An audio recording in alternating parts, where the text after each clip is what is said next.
안녕하십니까. 오늘은 복음과 영성이라는 제목으로 선한 행동이 아니라 은혜로라는 제목으로 여러분과 함께 말씀을 나누겠습니다. 로마서 11장 6절의 말씀입니다. 만일 은혜로 된 것이면 행위로 말미암지 않음이니 그렇지 않으면 은혜가 은혜되지 못하느니라. 오늘 그 선한 행동이 아니라 은혜로라는 이 제목을 가지고 우리가 은혜가 어떤 것인지 함께 나누려고 합니다. 첫 번째로 이 은혜는 하나님의 성품을 잘 드러냅니다. 은혜는 신약 성경의 언어인 그리스어로 이 카리스라는 단어가 사용되었습니다. 이 카리스는 친절, 호의라는 뜻이 있고, 이 단어가 이 성경에서 사용될 때에는 사랑의 하나님이 가지고 있는 성품 중에 하나로 나타납니다. 이 하나님의 메인 성품은 사랑이죠. 사랑은 한 가지의 의미로 정의를 내릴 수 있는 것이 아닙니다. 왜냐하면 이 사랑은 하나님이 우리에게 보여주시는 모든 성품을 다 포함하고 있기 때문입니다. 성경이 하나님은 사랑이시다라고 선언하는 이유도 성경에서 나타나는 하나님의 모든 아름다운 성품을 집약하고 설명하는 한 단어가 사랑이기 때문입니다. 두 번째로는 이 은혜는 구원의 모든 과정을 이끈다는 것입니다. 하나님의 은혜는 언제 나타날까요? 은혜는 하나님의 국률에서 시작이 됩니다.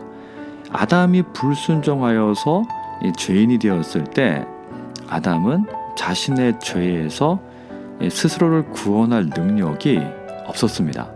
하나님은 그 아담을 보시면서 불쌍하게 생각하셨죠. 하나님의 성품 중에서 국률의 성품이 발동이 된 것입니다. 하나님은 자신의 성품 중에 어느 한 가지가 발동되면 거기서 끝나지 않습니다. 그냥 불쌍하구나라고 끝나는 것이 아니라 아담을 구원해야겠다는 하나님의 의로운 결정으로 이어집니다.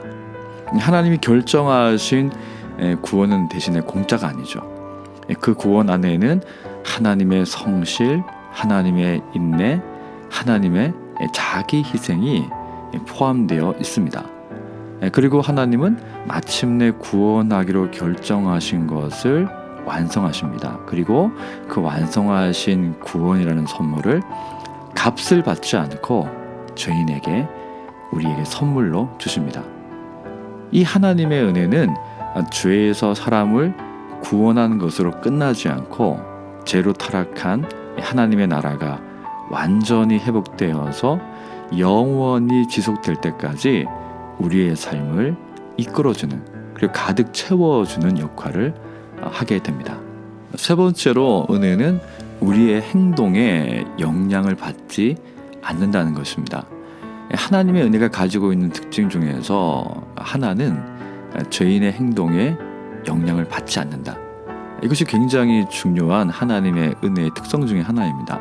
하나님의 은혜는 죄인의 선행에 의해서, 우리가 착한 일을 하느냐 하지 않느냐에 의해서 하나님이 우리에게 그 은혜를 주고 안 주고가 결정되는 값싼 것이 아니기 때문입니다. 애초부터 은혜는 죄인이 스스로 죄의 문제를 해결할 수 없다는 우리의 상태를 하나님이 불쌍하게 여기신 그 하나님의 국률에서 시작이 되었기 때문입니다. 그래서 하나님의 구원의 은혜는 죄인의 어떤 행동에도, 우리의 어떤 행동에도 영향을 받지 않고 전적으로 하나님의 자기 희생을 통해서 선물로 우리에게 주어집니다. 네 번째는 은혜는 하나님의 자기 희생이 담겨 있다는 것입니다. 이 은혜의 가장 큰 특징은 하나님의 큰 희생이 나타났다는 점입니다. 하나님이 죄인을 구원하시는 과정에는 하나님의 공의가 만족되어야 합니다. 네가 선악을 알게 하는 나무의 열매를 먹는 날에는 반드시 죽게 될 것이라고 하나님이 말씀하셨죠. 이것은 일방적인 하나님의 말씀이 아니라 하나님과 아담 사이에 세워진 아름답고 신실한 언약이었습니다. 하지만 아담은 그 언약을 어기고 열매를 먹었습니다. 그 열매를 먹는 순간 아담은 죄인이 되어서 거룩하신 하나님 옆에 있지 못하고 하나님을 떠나야 했습니다. 하나님의 거룩은 죄를 허용하지 않습니다. 이 범죄한 아담은 하나님의 우주적인 재판 아래에서 죄인이 되었고, 이 죄의 대가를 지불하여 하나님의 공의를 만족시키지 않으면 아담은 하나님께로 돌아올 수 없습니다. 이 하나님의 공의를 만족시키고 아담을 죄 인해서 의로운 자로 만드신 분이 바로 예수 그리스도입니다. 하나님은 자기의 아들을 사람의 모습으로 사람들이 살고 있는 땅으로 보내시고 사람들의 모든 죄를 대신 담당하고 십자가에서 죽으셨죠. 우리는 이 사건을 이 그리스도의 대속, 우리를 대신하여 죽으신 속죄의 죽음, 대속의 죽음이라고 말합니다. 이 그리스도의 대속의 죽음이 왜 하나님의 자기 희생입니까? 삼위 하나님, 즉 성부와 성자와 성령 하나님은 영원히 함께 교제하는 분입니다. 삼위 하나님은 서로 존중하시고 사랑하시며 연합되어 기쁨을 누리시는 완전하신 분입니다.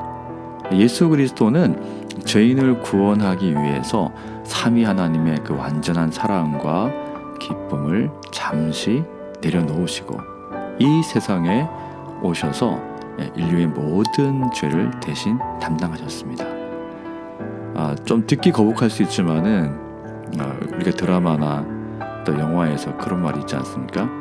네가 싼 똥을 내가 왜 치워. 우리는 뼛속까지 이기적이지만 예수 그리스도는 우리의 그 지독한 이기심을 자신의 그 사랑의 죽음으로 덮었습니다. 그리고 죽음에서 다시 살아나심으로 자신이 참 하나님이라는 것을 증명하셨고, 그 증거로 그의 죽음이 우리의 죄를 제거하고 그의 부활이 우리에게 새로운 삶을 선물로 준다는 것을 확신하게 합니다. 우리는 주님의 갚을 수 없는 자기 희생 위에서 새로운 삶을 시작했습니다. 이 새로운 삶을 주신 주님이 우리에게 원하시는 것이 있다면 아담이 죄를 짓기 이전의 삶으로 회복되어 하나님이 원래 계획하셨던 대로 하나님과 영원히 교제하며 하나님을 알고 경험하는 기쁨을 누리는 것입니다.